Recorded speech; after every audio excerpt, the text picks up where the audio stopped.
The locals called it the Bad Lake. For generations, the people living in the highlands of northwestern Cameroon spoke of an evil spirit that dwelled beneath the still, blue waters of Lake Nyos.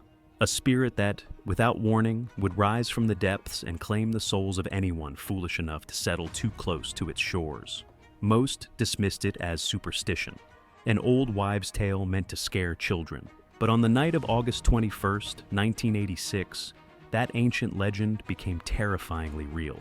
Around 9:30 in the evening, farmers and herders in the villages surrounding Lake Nyos heard a low rumble, like distant thunder rolling across the hills.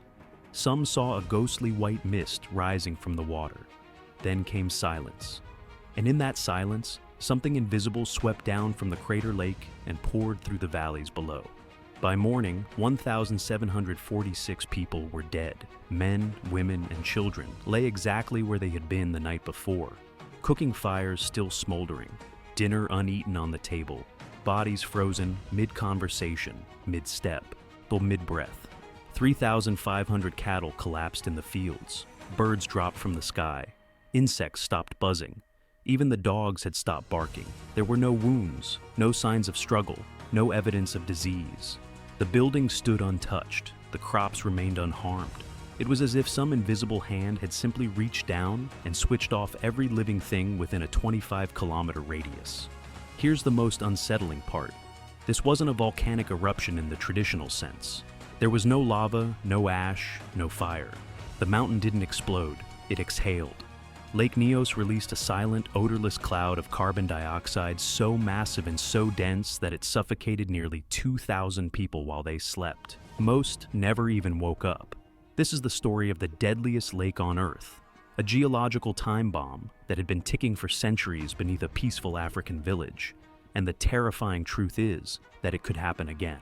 In fact, there's a lake 2,000 times larger sitting right now on another border, with 2 million people living in its shadow. Lake Nyos sits in the remote highlands of northwestern Cameroon, about 315 kilometers from the capital Yaoundé. To reach it, you have to travel dirt roads that wind through volcanic hills, past scattered villages of mud brick homes and thatched roofs. It's the kind of place the modern world forgot. No electricity, no phone lines, just farmers, herders, and families who had lived off this land for generations. The lake itself is stunning. A near-perfect circle of deep blue water cradled inside the crater of an ancient volcano, about 1.8 kilometers across and over 200 meters deep. From the hills above, it looks peaceful, serene even. The kind of place you'd want to photograph, not flee from. But the volcano beneath it wasn't entirely dead. Roughly 80 kilometers below the lakebed, a pocket of magma still churned in the darkness.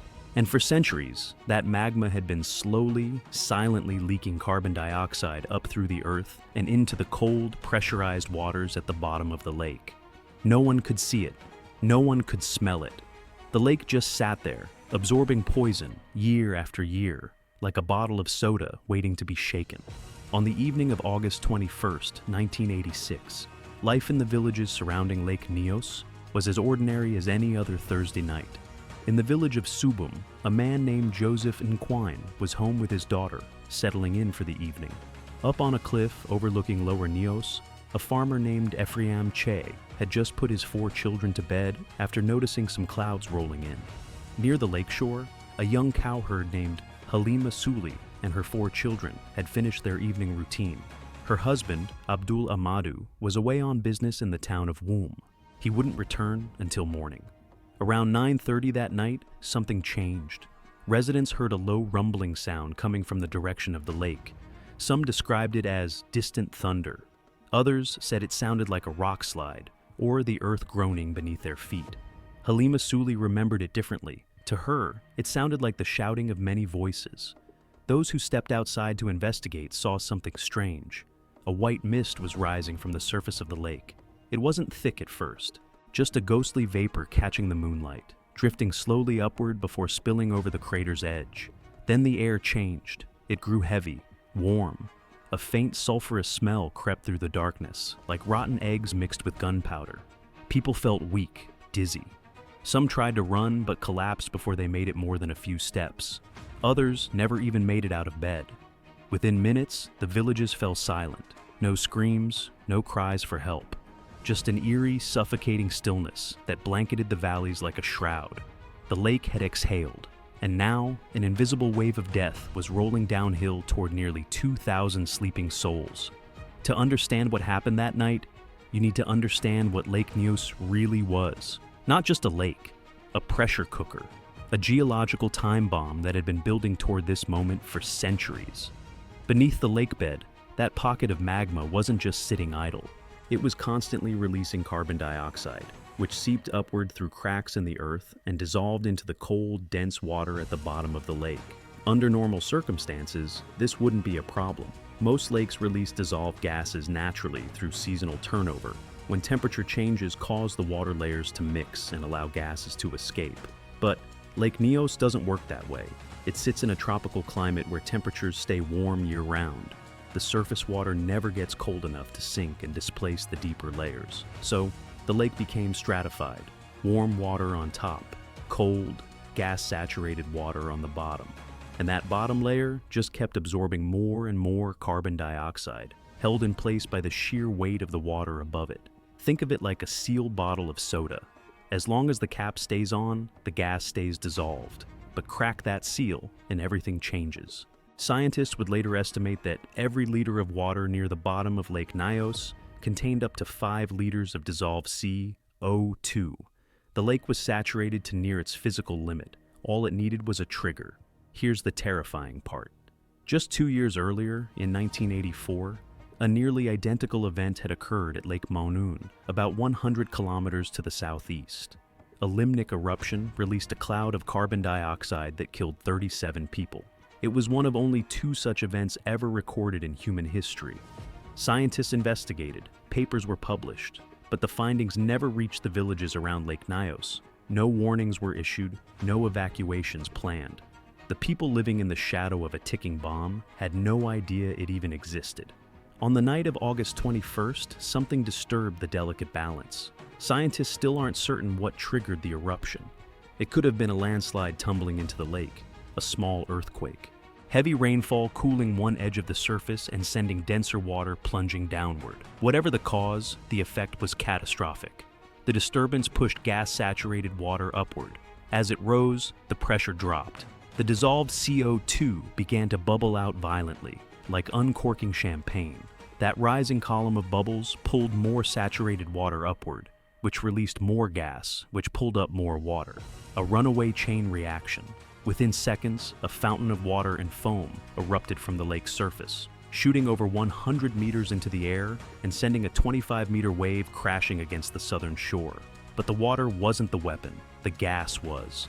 Carbon dioxide is 1.5 times heavier than air. It doesn't rise and dissipate, it sinks.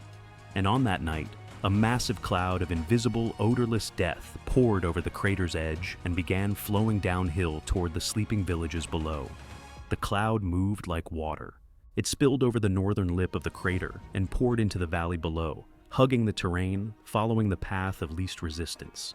About 50 meters thick and traveling somewhere between 20 and 50 kilometers per hour, it rolled through the darkness toward the villages of Nyos, Cha, Fang, Subum, and Mashi. Some of those villages were 14 miles from the lake. It didn't matter. The gas kept coming. Carbon dioxide kills quietly. At concentrations above 10%, it overwhelms the body's ability to breathe. Victims don't choke or gasp for long. They simply lose consciousness within seconds and stop breathing within minutes. Most of the people in those villages never knew what hit them. They were asleep when the cloud arrived. They never woke up. In Subum, Joseph Anquine stirred in the darkness. He smelled something foul, dry, almost chemical. Then he heard his daughter in the next room, snoring in a strange, labored way. He tried to get up, tried to cross the room to reach her, but his legs gave out. He collapsed on the floor and lost consciousness before he could take another step. Near the lakeshore, Halima Suli felt a great wind tear through her family's compound. She passed out almost instantly, her 4 children beside her. Up on the cliff, Ephraim Chie felt sick after seeing the mist rise from the lake. He went to bed early, not knowing that his elevated position would save his life while the valleys below filled with death. By morning, the gas had dissipated, but the damage was absolute. In the village of Nyos alone, only 4 people out of 800 survived. Bodies lay exactly where they had fallen, near cooking fires, slumped in doorways, curled in bed as if still sleeping. Cattle lay bloated in the fields by the thousands. Birds had dropped from the trees. Insects littered the ground. Even the flies were dead.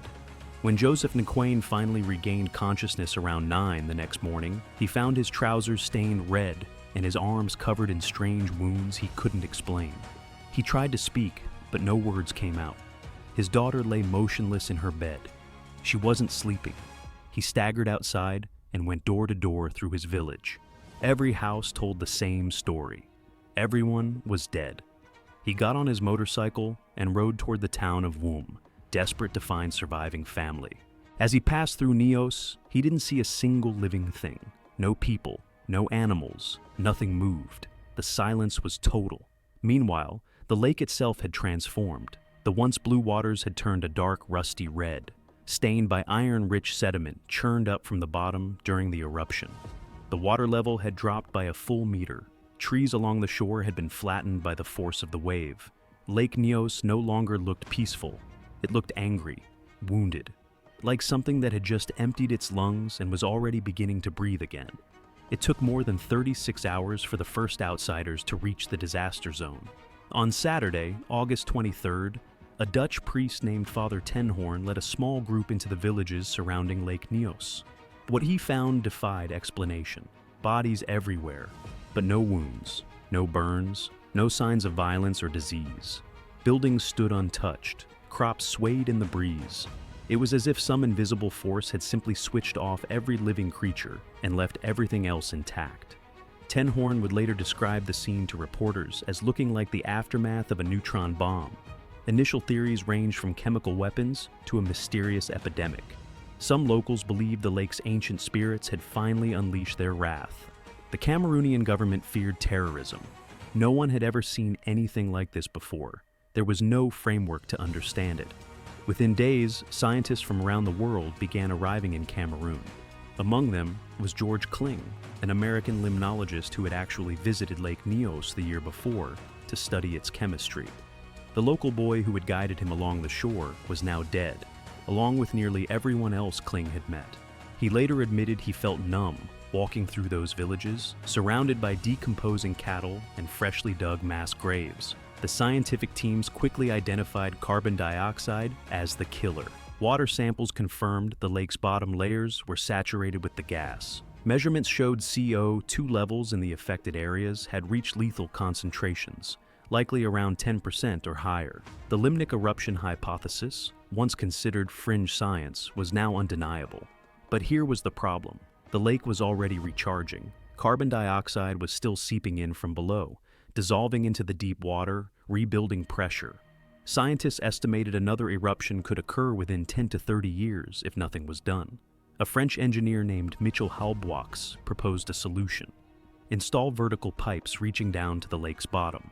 Prime them with a pump to start the flow, and the pressurized gas would do the rest, lifting saturated water to the surface where the CO2 could escape harmlessly into the atmosphere.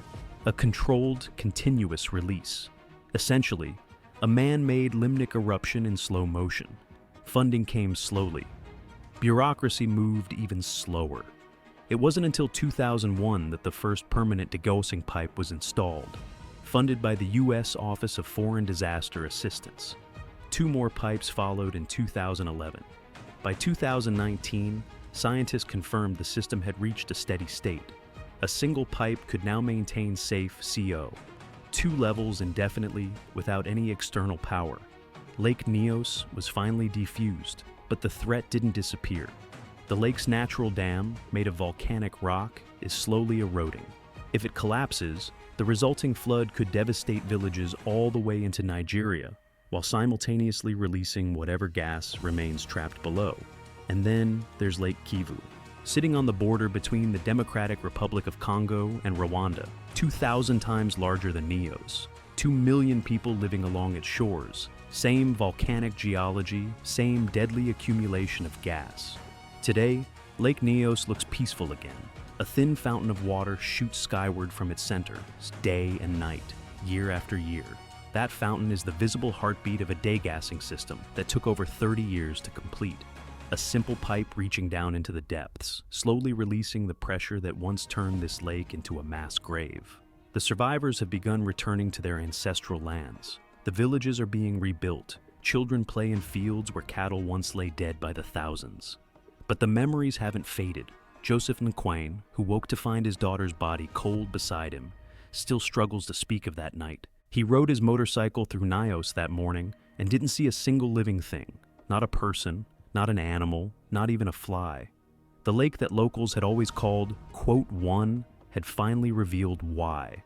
Generations of folklore, dismissed as superstition, turned out to be collective memory. A warning passed down through centuries about a danger so strange, so invisible, that only myth could contain it. But here's what keeps scientists awake at night. Lake Kivu, sitting on the border between the Democratic Republic of Congo and Rwanda, is 2,000 times larger than Lake Nyos. It holds the same deadly cocktail of carbon dioxide plus methane.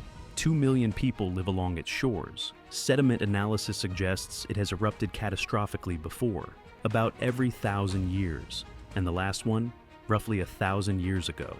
We have the technology to prevent another Nyos. The question is whether we have the will to act before the next lake exhales.